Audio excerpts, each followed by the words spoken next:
Exfoliating, brightening, and moisturizing cream. Gagamit ako ng rice flour, coffee, rice water, coconut oil, tomato. Dito nga sa rice flour, naglagay lamang ako ng 1 tablespoon.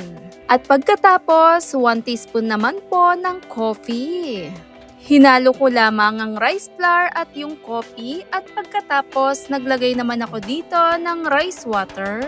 O yung pinaka-fermented rice water, binabad ko ito ng 1 araw para mas lumabas yung kailangan na katas nito. Naglagay lamang ako ng 2 tablespoon.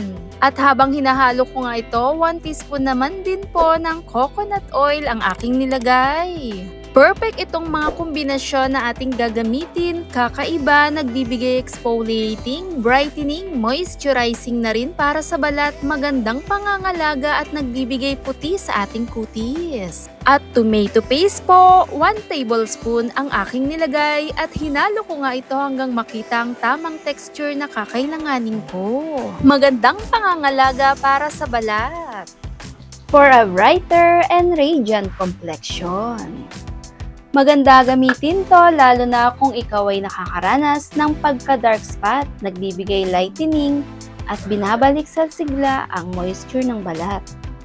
Sa paggamit, dahan-dahan lamang imas, 10 to 15 minutes, hayaan lamang ito. 2 beses sa isang linggo pwedeng ulitin. Sa texture pa lang niya, binabalik sa moisture, hydrate at moisturize ng balat. Pansinin mo yung effect at resulta. Maganda ang effect nito lalo na para sa balat natin. Magandang panangalaga at nagbibigay moisture.